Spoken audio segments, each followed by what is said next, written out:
नमस्ते दोस्तों, स्वागत है आपका इस चैनल पर।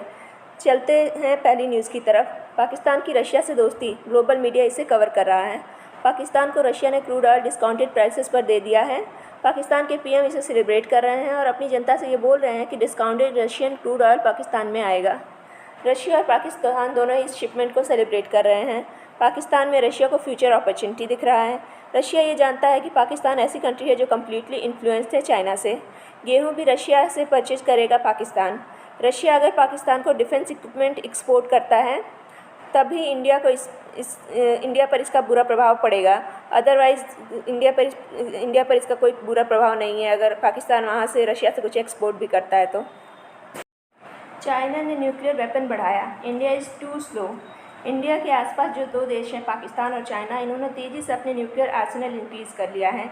ये हमें पता चलता है Stockholm International Peace Research Institute के रिपोर्ट से। ये पता लगाता है कौन सा देश डिफेंस पर कितना खर्च करता है। यूएसए के 1770 न्यूक्लियर वेपन हेड डिप्लॉयड हैं, रशिया के 1674 और यूके के 120 एंड फ्रांस के 280। चाइना में 2022 में 350 न्यूक्लियर वेपन थे और 2023 में 410 हैं, जो कि सिग्निफिकेंट इंक्रीज़ है। इंडिया का 2022 में 160 और 2023 में 164 हैं। वहीं पाकिस्तान का 2022 में 165 और 2023 में 170 हैं। 2030 तक चाइना में 1000 वॉर हेड होंगे और नेक्स्ट 5 ईयर में 1500। तब चाइना भी न्यूक्लियर वॉर हेड डिप्लॉय करने लगेगा। हम लोग काफ़ी पीछे हैं।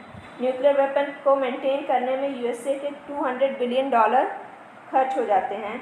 इंडिया अगर 500 न्यूक्लियर वेपन रखता है तो 25 से $30 बिलियन खर्च होंगे, जो कि डिफेंस बजट का लगभग आधा है। इंडिया को साइकोलॉजिकल गेम जीतने के लिए इंडिया को भी अपना न्यूक्लियर वेपन बढ़ाना। Daily economic news. आरबीआई ने 4 तरीके निकाले हैं हमारे देश में अर्बन कोऑपरेटिव बैंक की स्थिति बेहतर की जा सके। देश में 15 से 14 अर्बन कोऑपरेटिव बैंक है। जनता अर्बन कोऑपरेटिव बैंक मेंबर बन के ऑर्गेनाइजेशन बनाते हैं। यूसीबी का काम पैसा जमा करने और लोन देने का है। यूसीबी डिवाइड होता है 2 में, शेड्यूल और नॉन शेड्यूल।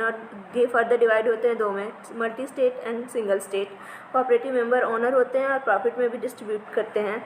4 रेगुलेशन होते हैं। फर्स्ट है, ये अपनी शाखाएं मैक्सिमम 5 तक खोल सकते हैं बिना आरबीआई की परमिशन के। 5 से ज़्यादा के लिए आरबीआई का अप्रूवल लेना पड़ेगा। दूसरा है, 1 टाइम सेटलमेंट कर देते हैं।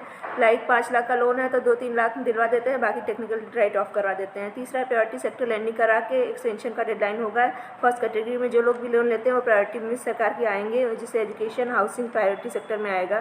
थर्ड है, designation of nodal revolution of Indian politics in new India. Secular nationalism से cultural nationalism, mixed market economy, non alignment से इंटरनेस बेस्ड इंटरनेशनल रिलेशनशिप। इसको 3 भागों में डिवाइड किया है। 1952 से 1977 तक socialist pattern dominate secularism, strong concept. State command करती थी इकोनॉमी को, फर्स्ट प्रोग्रेसिव मॉडर्नाइजेशन था। 1977 से 2014 तक पीरियड ऑफ फ्रेगमेंटेशन था। Major shift justice for all से जस्टिस फॉर सम की तरफ चला गया। पॉलिटिक्स इन्फ्लुएंस हो गई 3M से, मंदिर मस्जिद और मंडल से। वेलफेयर मेजर बिकम अडॉक हो गया और क्राइसिस ऑफ क्रेडिबिलिटी होने लगी। वोटिंग बढ़ने लगी, चॉइसेस कम होती चली गई। उसके बाद 2014 से प्रेजेंट तक the period of new India, article 370 से हटाया गया बहुत ही कम समय के फैसले में। एवोल्यूशन हुआ, पॉपुलेशन और मेजोरिटेनिज्म मेंटेन हुआ। Like share and subscribe.